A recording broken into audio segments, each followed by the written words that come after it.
Welcome to the Dialogue by Wirepoints, connecting the dots between our economy, government, and people. And now your hosts, Ted Dabrowski and Mark Glennon. Mark Glennon here from Wirepoints. I'm here with my partner, Ted Dabrowski.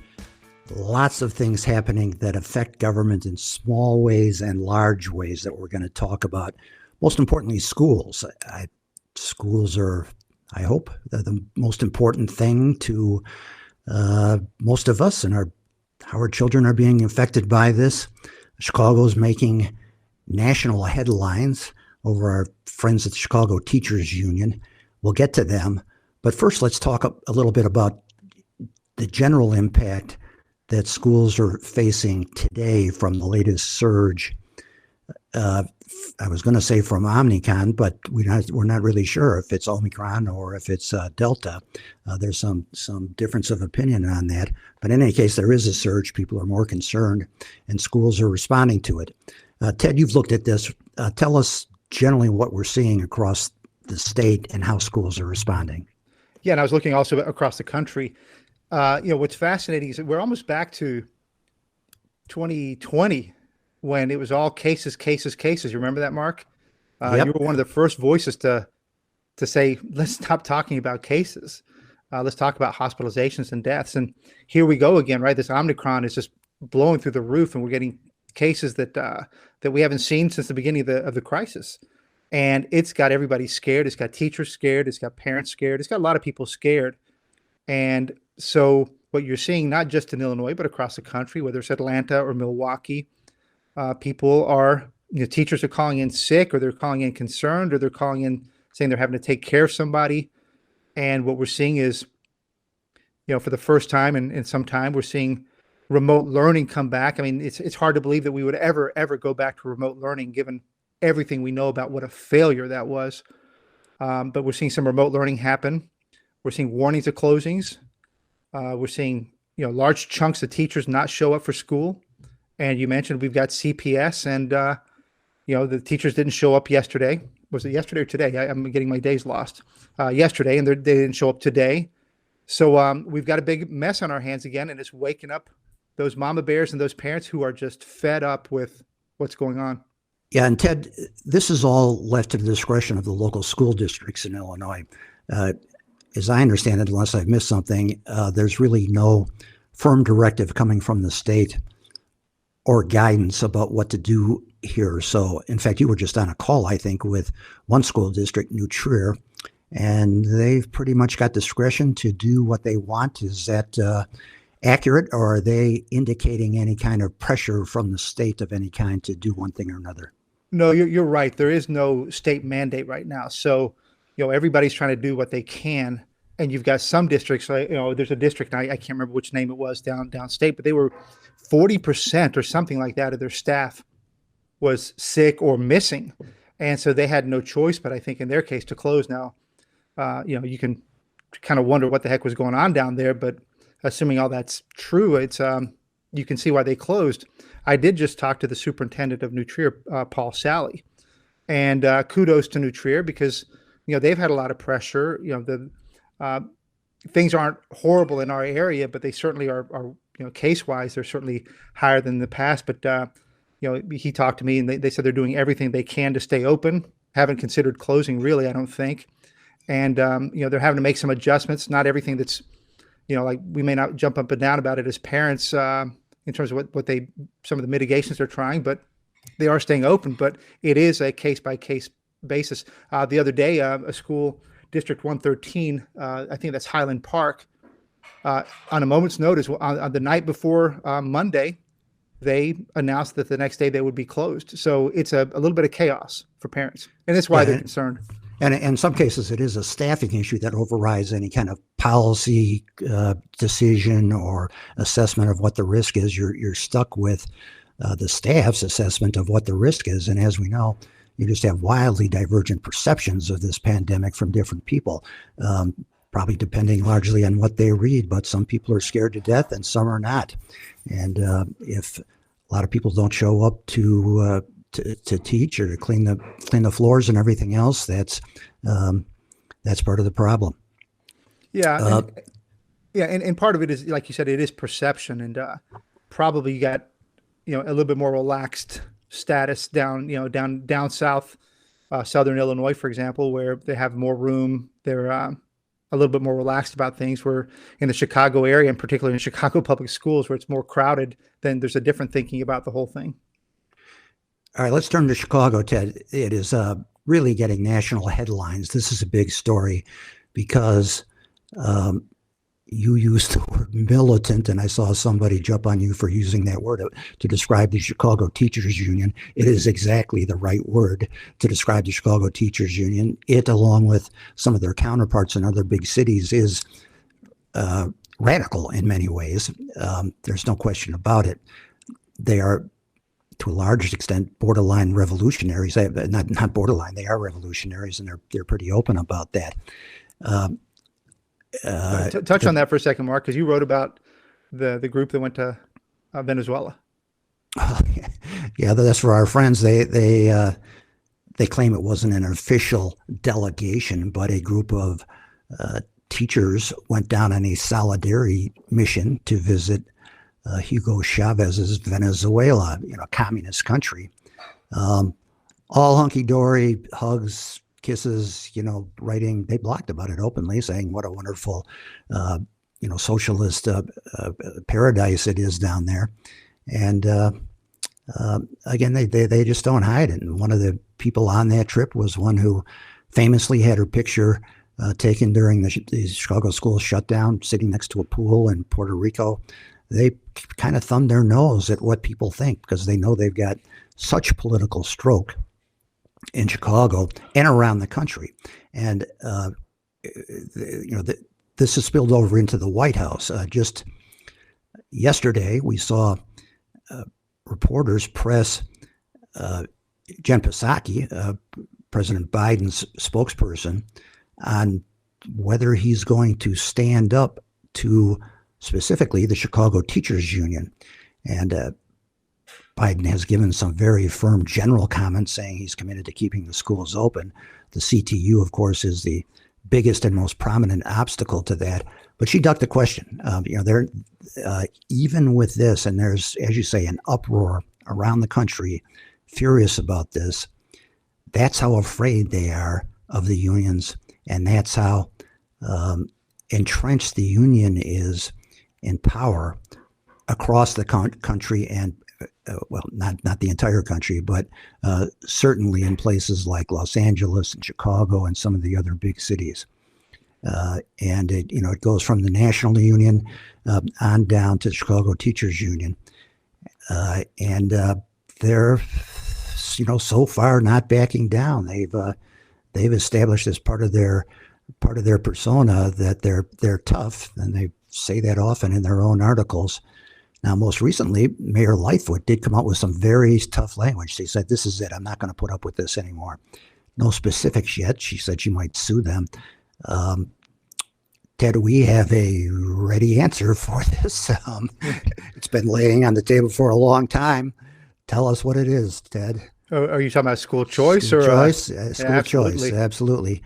And boy, with the money that is going to Chicago schools, especially with this massive dump of federal money on the Chicago public schools, if you could just give that money to parents to make a selection, these kids would be so much better shape. For starters, they'd have a school to go to, which they don't have now. And even when they're in school, there's not a whole lot of value in many of the Chicago schools. There are exceptions, of course, the ones that are very competitive to get into. But Ted, if you remember those numbers offhand, what is the per student spending in Chicago? And how much money have they gotten from the federal government? Well, yeah, it's $18,000 a year plus that they spend on a normal year, but because of COVID, it's going to be about $28,000 this year. So it's a massive amount of money. But hey, Mark, I want to ask you a favor. Let's take a step back, because some people may think, well, we're jumping from COVID and school closures to school choice. What the heck? What are we thinking? We're being extreme. And I think we should remind everybody of what this looks like in Chicago public schools and what it looks like with the unions and a little bit of the history. So if you're good with that, let me just back up a step. This Lightfoot was speaking with big words the other day. She's speaking tough. I'm not going to pay them and all that. But she's done that 2 or 3 times now. The first time is when she had the first contract, right? When she came in, she had to negotiate the teacher's contract. And she came in at first and gave them all kinds of stuff. She gave them what she termed as the biggest CTU contract ever. And they still thumbed their nose at her because they wanted more and more and more. And they even went on a strike after she offered them the biggest contract ever. So in the end, she caved into all those demands and she gave them what they wanted. So even before COVID came around, she was, what do you want to call it? She rolled.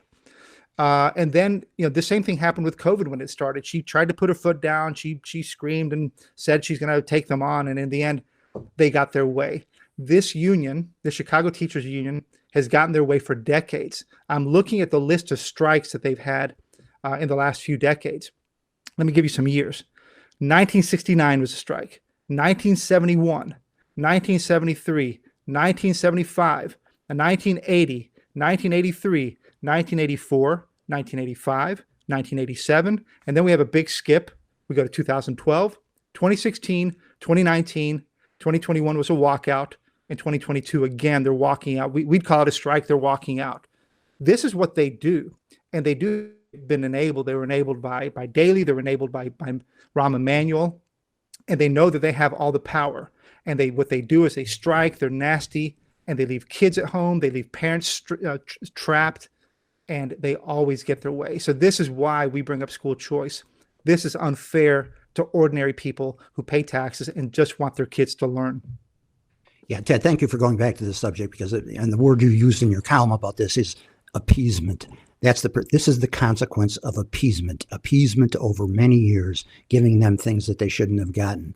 And at the state level, too, I mean, unbelievably, Pritzker signed a bill just last year to expand the scope of situations where the CTU can legally walk out or strike. It's just unbelievable. I have to look closely at that law and see whether it covers this particular situation, if that's to blame for this particular situation. But in any event, it's an indication of the kind of just ridiculous clout they have in Springfield from top to bottom. And it's not just Democrats, by the way. There's plenty of Republicans who are in that boat as well. Exactly. And, at some point, John Cass just has an article up suggesting, come on, Lori, go for it. Go hog wild on them, beat them up, do school choice, or reconstitute the school system, which is something we've written about. It's got to be tempting to Lightfoot. I think she kind of knows how bad things are. I would hope she's seeing her political career at a dead end on the way things are going. Redeem thyself, Lori. I'm not predicting this is going to happen, but I'd give it a 1 out of 50 chance, maybe. Think there's any chance for that? Payoffs. It would have huge payoffs for her if she did. She'd be a national figure in a good way. Suddenly, that's right. Yeah, I mean, I still find it fascinating, and sadly, the press and nobody else except for a few of us, Mark, called out when Governor Pritzker signed that new law that gave the unions expanded powers. Why would they go? And these are the powers that were stripped back in I forget if it was 95. Why would you go and give them the powers that they had back when they used to strike every 2 years, like I just mentioned? But that's exactly what they did, and that goes back to the clout you mentioned and the power they have. And I think it's interesting, but everybody wants to blame the unions, and they do deserve all the blame because they're the ones walking out. They're the ones not teaching the kids. But if you want to look at root causes, it's because our politicians empower them. They give them all these powers by the laws they pass that say, hey, teachers can strike based on this, this, and this. I was just having a Twitter exchange with somebody who said, well, it's in the Constitution that public sector unions can bargain. And I said, no, it's not true. Private sector unions are protected by the National Labor Relationship, whatever it's called, NLRA. But public sector unions are not mentioned in that document. And so places like North Carolina, they don't have collective bargaining laws. In some states, it's illegal to bargain. And so we have given we've given massive powers to the unions over the ordinary people in Illinois. And that's one of the things that has to be rolled back. Excessive and obsessive, yeah, you might say. Remember, one person we got an earful from is former state Senator David Barkhausen. He was in the legislature way back in the late 90s, I believe it was, when he got the restrictions passed on the circumstances when the CTU could strike. And that was a major victory. It was a heavy lift. It took a lot of tedious work from Barkhausen and others, and then they threw it away. So he was just flabbergasted by that when Pritzker did it. And, we're seeing the consequences of this kind of thing. What a tragedy for the kids that are seriously behind now. I mean, they've essentially probably lost a total of a year and a half, a year and 3/4 of their education. It's going to be very difficult to catch up, I think. Yeah, and what they were getting wasn't very good before. So if they were in a deep hole before, now they're in an even deeper hole.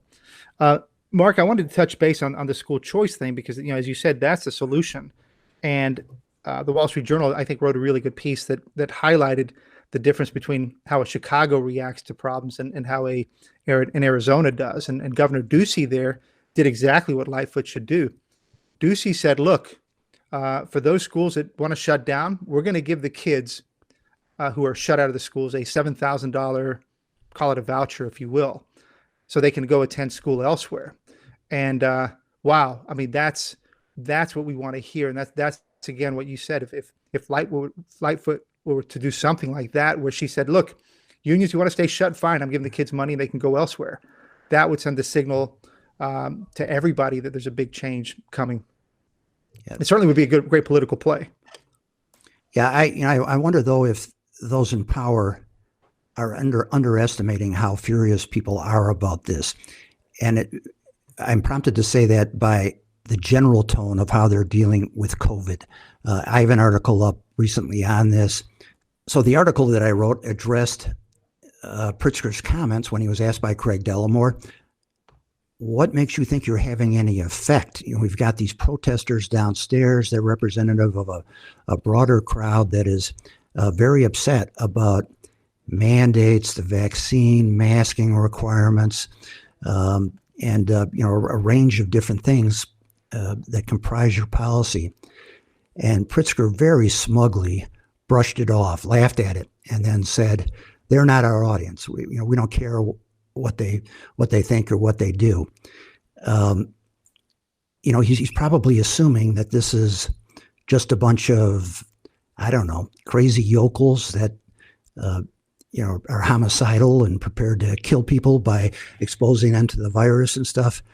But he's vastly underestimating, I think, the size of the growing group that is upset about the way things are going. And they're seeing these numbers of growing contagion in the pandemic, and they know that the policies in place are not working. And when it came to Dr. Ezike, the director of the Illinois Department of Public Health at that press conference, she described the policy as the same old, same old. That was her actual phrase that she used. Well, same old isn't working. Something new has to be tried.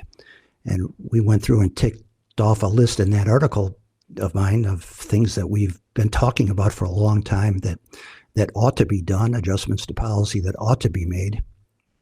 One of them, by the way, is pushing hard to make readily available monoclonal antibody treatments, which have been known to be effective and approved for over a year now. They're in short supply now. However, that's partially because the subject was pushed under the carpet. Anything that would induce vaccine hesitancy, they thought, was bad, so it was never a big topic. But interestingly, Ted, just today, a day after my piece came out, IDHP has a big thing they're promoting, a big new page on their site and a tweet that they put out saying, "Oh, look at monoclonal antibodies. They're great. And we're doing all we can to make them available." Well, I'd like to think that that's maybe part of our effort, but the real pressure has to be put on the federal government because they now control the supply, that they ration it. And just as I remember back in 2000 when Governor Pritzker would use his daily press conferences to harangue the Trump administration to get more PPE shipped to the states. Well, if he were doing that regarding not just monoclonal antibodies, but a number of new treatments that are coming out, which are quite effective, we'd have more of them and they wouldn't be rationed. So that's a long way of saying that I think we really have a problem of a disconnect, that the people in power are living to a growing extent in an alternate reality where they don't perceive the shift in public opinion. And nor are they even aware of the debate in science that challenges their version of science. What do you think, Ted? Am I overreacting, or what's your sense of what's going through their minds? Well, before I answer your question, I do want to say, hey, you're being a little bit modest on that monoclonal antibody tweet that came out from IDPH. I think it's fascinating. You wrote about this and you said precisely, hey, why aren't they educating people about this? Because that's not only should they make these therapeutics available, but they should be educating people, right? I mean, we all know that, well, those who read and follow this stuff, if you take one of these therapeutics early on in your infection, your chances of survival and avoiding the hospitalization, all that, greatly increase. But they weren't even educating about them. So I love what I'm looking at it right now. I'm looking at the tweet as we talk. It's like, do you know, this is IDPH, the Illinois Department of Health. Do you know about MAB? Right. So they're asking the question. They're doing exactly what you said that they should be doing and that they weren't doing. So I think kudos to your piece, because there it is. I mean, it could be coincidental, but something tells me I don't think so. To your question, I do think the Governor Pritzker and others know that things are getting tougher. I think it's kind of hard to avoid the ridicule that the existing same old is getting is growing. And I don't think, people like Governor Pritzker and President Biden can avoid knowing about it. What I don't think they like is more the point, and maybe that was part of your second question. They don't like they're being challenged. They don't like that authority, because they are the ones saving people in their eyes. They want to set the rules, and there's too many people that want to break it. And I think this is a problem for institutions in general, across America, maybe across the world, is that, they're used to having all the power and being authoritative, and they were the ones that had the information. They could tell us what to do because they knew. There's just too many sources of information right now. There's too many other news sources.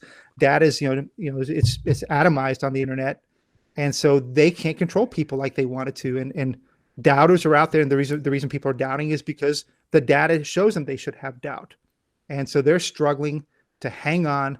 They want they want the status quo to stay because they're in control, and they don't like it when a wire points is challenging them. Yeah, and within the general public, you do have two different universes. I mean, let's say you're like most people. You probably get your news, like maybe looking at your local paper or watching some of the evening news. That's probably about it in terms of Illinois news. Maybe a little time on cable. You're going to have no knowledge about this massive debate going on among scientists and the very legitimate criticisms of standard policy that is in place in Illinois and from the federal government. And they're basically in line. I called it monkey see, monkey do, which is kind of harsh, but Illinois essentially just follows what the CDC and the federal government sets the lead on. And but so those of us who follow this closely, and there are a lot of people starting to follow this closely and look at those alternative sources and get past the censorship that is going on by big tech, which is a big challenge. Google and YouTube and many others, simply ban the voices they don't like. Well, we've got an entirely different view of the world, and our view of science is quite a bit different than a lot of other people. And we have to make our choice about which is correct, and we express those opinions on our page. But that's the situation we're in. Hey, Mark, let me jump in there, because you said a term, our view of science, and it makes it sound like we have a science and they have a science. I think what you and I think do really well, but we try our best to do, is to look at the data, right? We don't just accept somebody who says something. We go into the COVID data, we go into the files, we go into the databases, and we run the numbers ourselves. We look at opposing arguments, and then try to reach some conclusions, either because we can draw conclusions from the data, or at least we can say that, well, somebody's saying something is true, but we can't prove that either, so we know there should be doubt. So there's guys like I forget how to pronounce his last name, but Dr. Bhattacharya, or the other gentleman who's always, they'll make it into the Wall Street Journal, but that's as far as they get. But they're great sources of I don't want to say alternate data, but just alternate cuts at the same data, or data that you don't see. And so that's what I think we mean by a different science, is one based on the data that everybody has their hands on, not hidden data that we have no idea what the numbers actually are. Sure. Well, a good example is we've been criticizing for a long time, and this is up in our most recent piece again, that cloth masks don't work. There has never been any evidence that says that they do work, except maybe for some indirect kind of evidence where they, measured particles or something 15 feet away. But, actual controlled tests, and there have been some very large ones, like the one in Bangladesh with 300,000 people in it, found zero effectiveness of cloth masks. The state of Illinois and the federal government has never distinguished this. Most people run around wearing these cloth masks. They're ineffective. And you got to wonder, too, how many people put false reliance on this. They listen to the government say, vaccines are going to protect you, masks are going to protect you. Of course, for a long time, they were saying that vaccines were foolproof. Well, and then you go to the grocery store or the drugstore, and you see 80-year-old people running around with masks on. They're probably vaccinated. They think they're safe. They're not.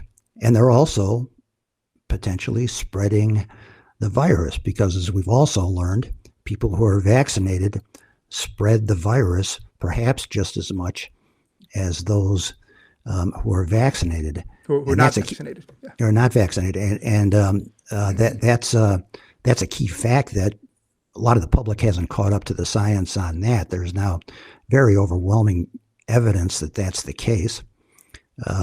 Same for natural immunity. There's some 177 studies affirming the power of natural immunity. They're published on the Brownstone Institute site if you ever want to see them. Yet that topic has been entirely shunned, and that's probably the group of mandate skeptics who is most vocal and most on solid ground, because they ask, why should I take a vax when I already have a level of immunity that's probably just as good, if not better, than a vaccine gives me? That's a damn good question. Pritzker won't answer it. The federal government hasn't answered it. They've refused even to discuss the topic for the most part. Well, I think you're kind of broaching on a subject that's become very, very hot in Chicago and Cook County, and that's the start of this having to prove that you're vaccinated before you can go to a gym, before you can go to a restaurant, and a bar. And it started on December 3rd in Chicago, and parts of it in the 3rd here in Cook County. Some of it will be on the 10th in certain areas. I'm not sure what the differences are. If you have a 6-year-old kid who's unvaccinated and you want to go eat out in Chicago, you can't go. Well, you can go, but you can't take your 6-year-old with you. He'll have to stay outside in the cold. That's a big deal. And in Cook County, they've made an exception for sports for kids. So if your kid's in the Park District and plays, basketball, and he's a 7-year-old or a 10-year-old, he or she doesn't have to be vaccinated for those sports. But yet I think for restaurants, they still have to be vaccinated. So you've got a strict policy in place. And, there's a lot of problems with that. Before I talk about the COVID ones, I think our policymakers are forgetting that, many other places aren't doing this. Chicago in particular has this crime problem that, record number of deaths in the last 30 years. It's got its school problem that it has. It's got people that aren't coming to the offices. The last thing Chicago should be doing is making things worse for its population, and it's just, vibrancy or lack of vibrancy. So it's bad to begin with, but to put in even more mitigations on things that, Mark, you just reeled off a few things that make that that whole concept of showing your passport kind of worthless. Yeah, and that vax pass mandate in Cook County is another example too of the disconnect. Politicians look at polls, of course, and early on there was pretty solid support for mandates, and this is an indirect sort of mandate. You make the private sector enforce your mandate. However, the most recent poll that I've seen shows a majority of Americans, and this is published by Axios, a left-leaning site with a YouGov poll, I think, that says a majority of Americans do not want those mandates placed on retailers or employers. I think there's some Democratic strategists who are a little behind the times on where public opinion is on this.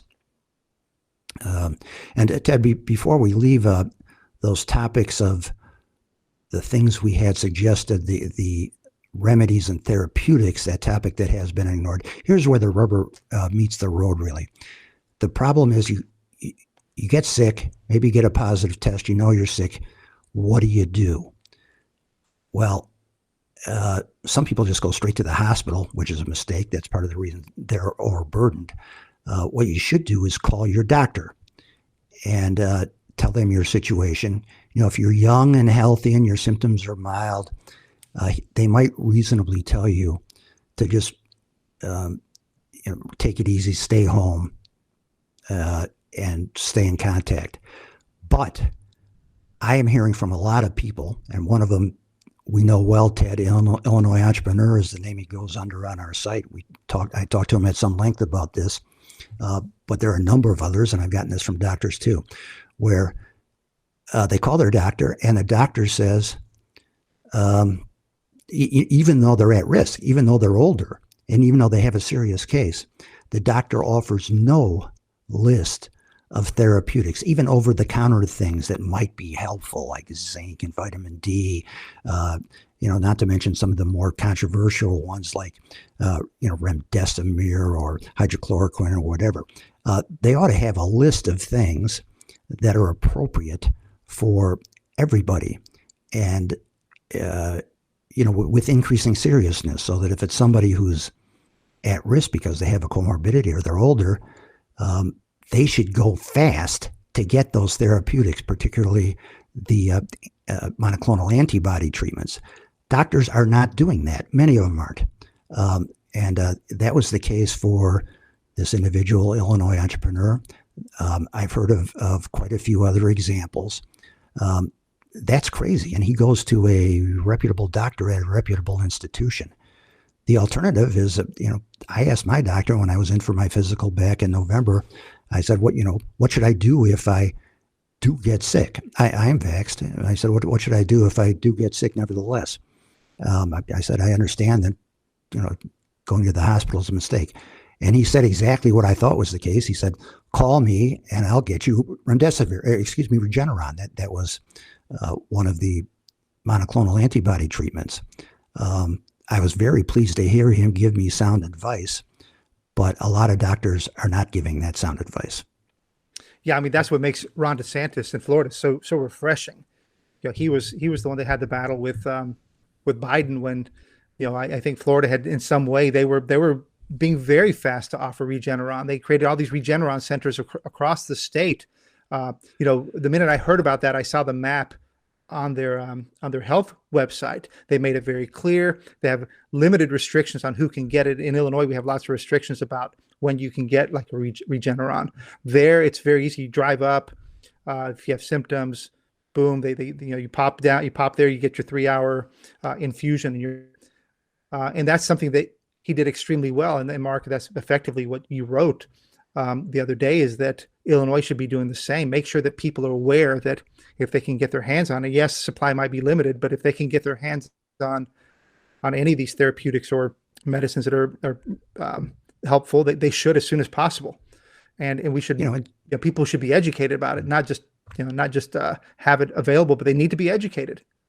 They need to be educated. That's right. And they aren't doing that. You just don't know what the facts are. To whom is it available right now in Illinois? I don't know. I've seen some things indicating that it's reserved only for high-risk people who are older or have a comorbidity. But guess what? I got a friend who was vacationing down in Florida who got it, went immediately to the Mayo Clinic in Jacksonville, and he's maybe 55 or 50 or so. They gave him a monoclonal antibody treatment, and he's better. Well, how does Florida get this stuff and Illinois doesn't? I don't know. And are there differences in eligibility in different states? Should I cross state lines if I get sick to get what I need? I don't know. Well, I do know. Yeah, you should. But maybe they'll make it better here in Illinois. That's what we're pitching for. Now, Mark, this whole thing you were mentioning that I think people are really confused about who can get sick and who can't, and that's after we were hearing a lot of the recordings of Biden and others saying that if you have the vaccine, then you cannot spread. You're protected, you're safe, and I was just I calculated the numbers. This is before yesterday that some fresher numbers came out, but the 4 weeks through December 8th, 35% of Illinois' deaths, there were almost 1,300. So 1,300 deaths. Nearly 500 of those deaths were breakthrough deaths. And that means that people who've been vaccinated, and this is all from IDPH straight off their website, there's 466 people, 35% of those deaths in that 4 weeks were vaccinated. That means that the virus broke through and they died. Now that has serious implications. One of course is that we're hoping that people who were vaccinated were free and would survive, but that's not the case. But the other implication is that the people who are vaccinated also get COVID, and that means that they also spread or can spread. And there's a lot of studies, and CDC head, what's her name, Mark? Drawing a blank here. Rochelle Walensky. Yeah. So she came out and they all had to eat their words and say, hey, actually, we're finding in all these studies that the spread of the virus can occur from vaccinated people. Some of the studies have found, and I'll publish these in the next few days, but some of the studies have found that the vaccinated can spread as easily as the unvaccinated, maybe for a lesser period of time, like maybe for 3 days instead of 5 days for the unvaccinated. But at the point of when they're infected, it can be dangerous. And so this whole notion of only letting vaccinated people into a restaurant, for example, and keeping the unvaccinated people out, well, it makes no sense if vaccinated people can spread. And that's one of the first things that kind of makes this whole COVID passport a little senseless in Chicago and Cook County. Yeah, and there's no question now that the virus is absolutely blowing through these vaccines. We haven't seen it as strong in the Midwest as they have in the Northeast, where Omicron apparently got established more quickly. But Massachusetts does a very good job reporting their breakthrough numbers. They actually report cases, which is unusual for states. They had, I think it's 42,000 breakthrough cases in the past week. New York, similar situation. And you read stories about people that are just really kind of throwing up their hands and saying, oh, the hell with it. There's nothing we can do to stop this.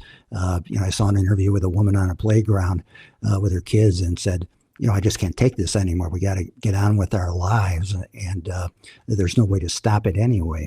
And you get a disconnect too on the numbers here. What's really going on? Here in Illinois, they like to say that 90% of the hospitalizations are people who are unvaccinated. On the other hand, as you said, we've had 35%, often higher, 45% of the weekly deaths being breakthroughs. Well, though that doesn't seem to match up. There might be some explanation there, but the fact is there are a lot of breakthroughs, and there's going to be more as Omicron spreads. The good news, however, is that Omicron is not a killer. One of the most stunning things is try to all the talk about Omicron, try to find the numbers on how many people have died from Omicron in the United States. You'd think that would be an obvious number that somebody would be collecting and publishing, the CDC or elsewhere. You won't find it. You'll find spot stories from different states, the best answer is one person in Texas died from Omicron. Yet we got all this hand wringing about it. That ought to be a factor that's going into policy making here, I think. And a lot of people say that Omicron actually displaces Delta and the more dangerous variants. Some controversy about whether it creates natural immunity that'll protect against those other variants, but apparently it does to some degree. So there's just so many basic things that aren't being answered by the CDC, by the state, by the FDA. It's unthinkable. And imagine if this were a bioterror attack or a serious 5% fatality rate version of smallpox or something. God help us. I mean, this better be fixed so that the next time around we can respond rationally. Yeah, Mark, another interesting thing about the data and all this and about the logic, and it's basically a lot of the stuff that goes on in this state, in this country, defies logic, and here's one of them. And it's almost like going back to March and April of 2020. Who's still dying? It's the old. 80% Absolutely. of Illinois' deaths in the last, it doesn't matter when you count. It's still in the last 2 months, over 80% of all deaths are people 60 and older. It's still the elderly. You know who else is dying? It's the comorbid. It's still a very high percentage of the people who are comorbid, and that includes the obese, the heavy people. And so if you think through the COVID passports, well, it might be, if you wanted to follow their logic, what it should be is then you don't let the old people into a restaurant, and you don't let the obese people into a restaurant, because they're the ones who are dying. But of course, we're not proposing that by any means. But if you follow their own logic, that's what they should be doing.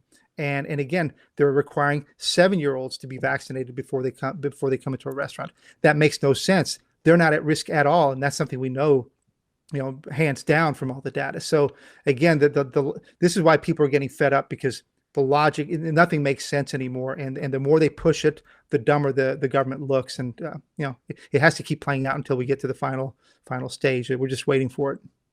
Yeah, obesity is actually by far the most common comorbidity that kills people, aside from age. And imagine if that message had been blasted out earlier. I mean, COVID is only one of the problems caused by obesity. It's diabetes, hypertension, cardiovascular problems, respiratory problems. It's a long list of things, and it's long overdue that we tackle that in the country anyway. Boy, would it have not been nice if they pounded that message in to the American public immediately when this pandemic started, and they knew immediately that it was a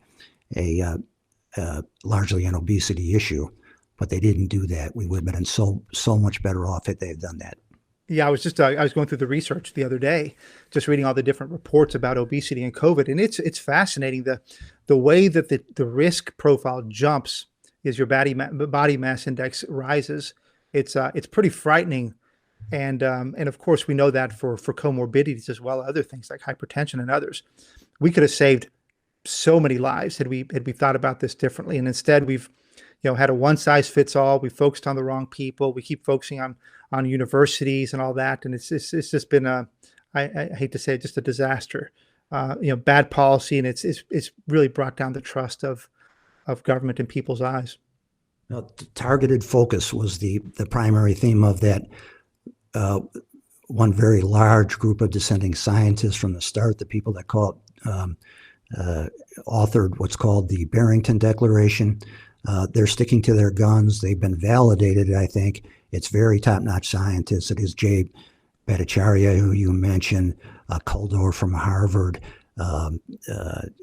Gupta from Oxford in England, and 6,000 signatories or something like that from around the world on this.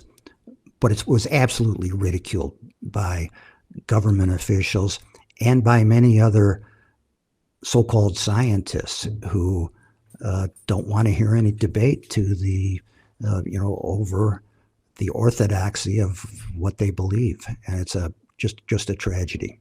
Yeah.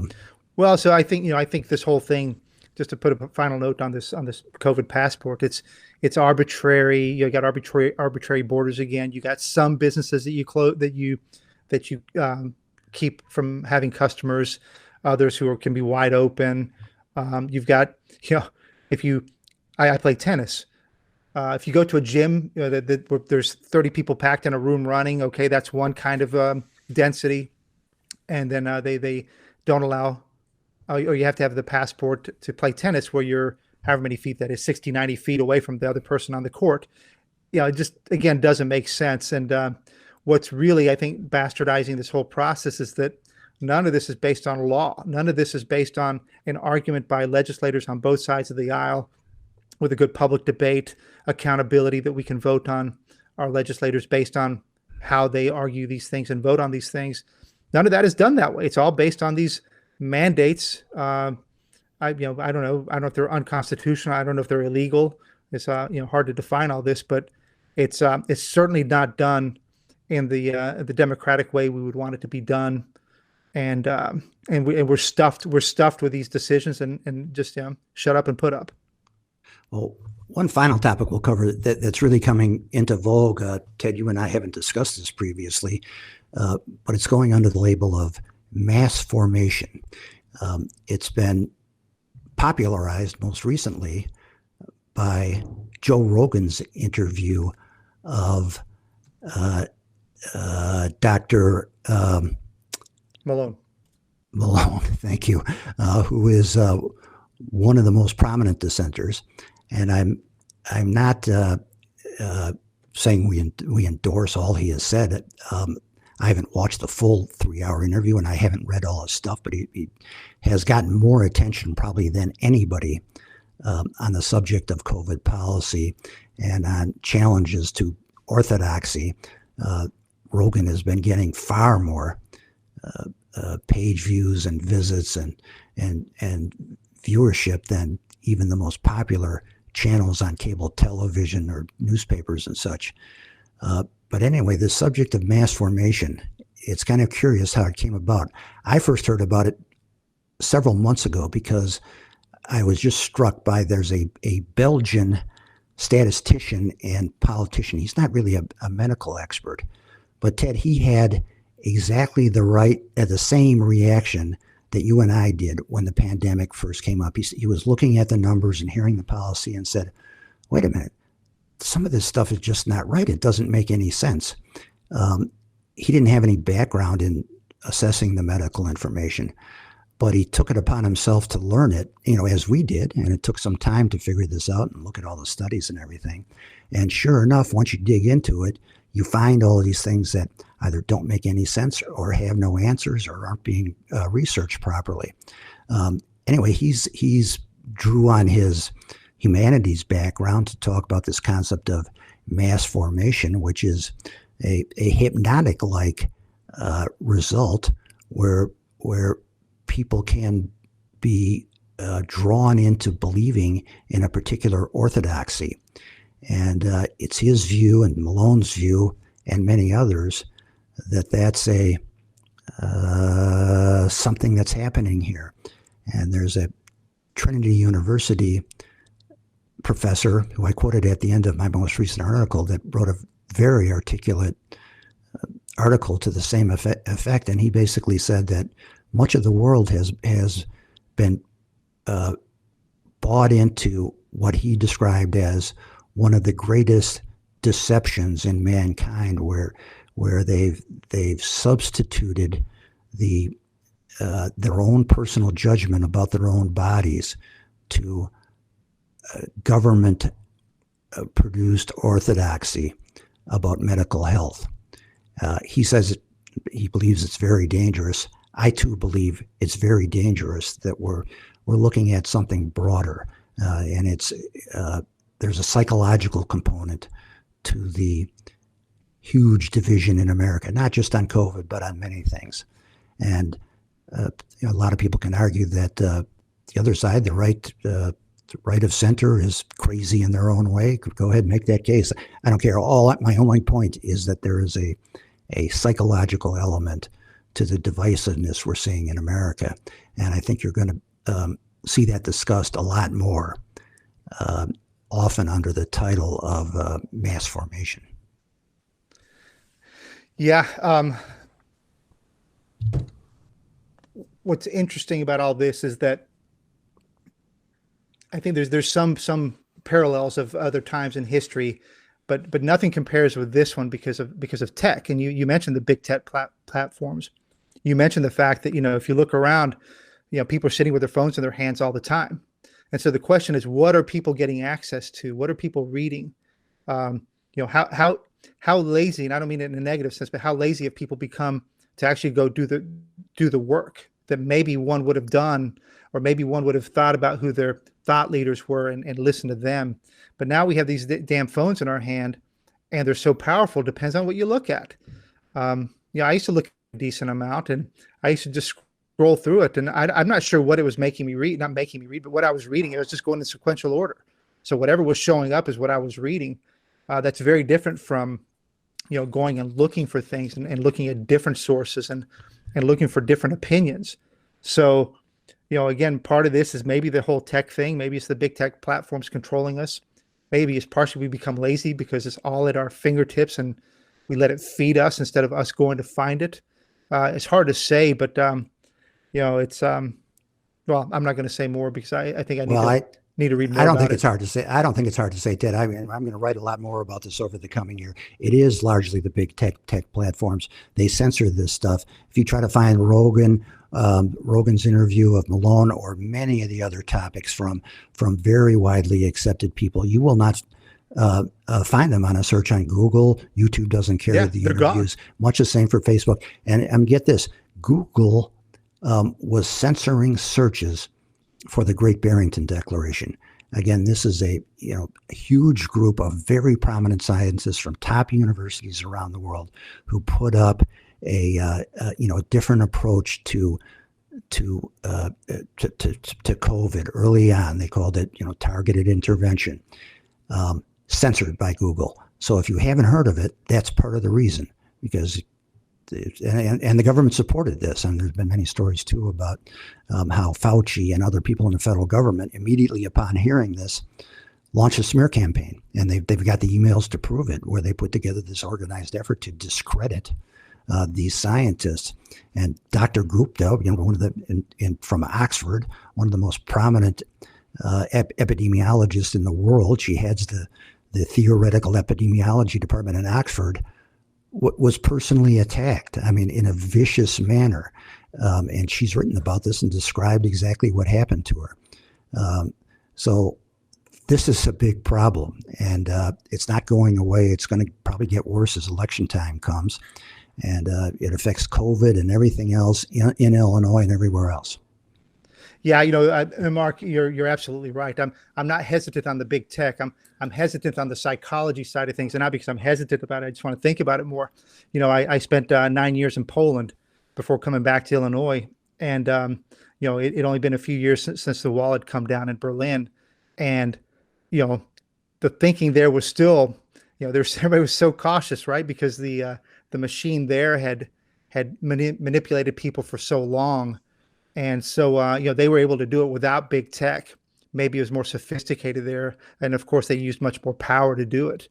But certainly the psychology and the games that are played and necessary to do it have been around for a long time. It's just that, when you mix this with high tech, big tech platforms, man, watch out. And, I think I've heard people say, imagine if China, back in the day, it had tech to help do its work. How much more effective they would have been, but they were able to do it without the tech. Well, I guess we'll leave it for there, Ted, before we get censored as well and taken down by YouTube and everybody else. So tune in next time, folks. We're covering lots of things developing in Illinois. Visit wirepoints.org for our articles on this. We'll post the relevant articles to this podcast along with this, and. Yeah, and like us on the big tech platforms, at WirePoints on social media, and sign up for our newsletter. We have a daily newsletter that comes out, so please sign up for that. They can't stop that one, right? Good. We'll see you next time. Take care.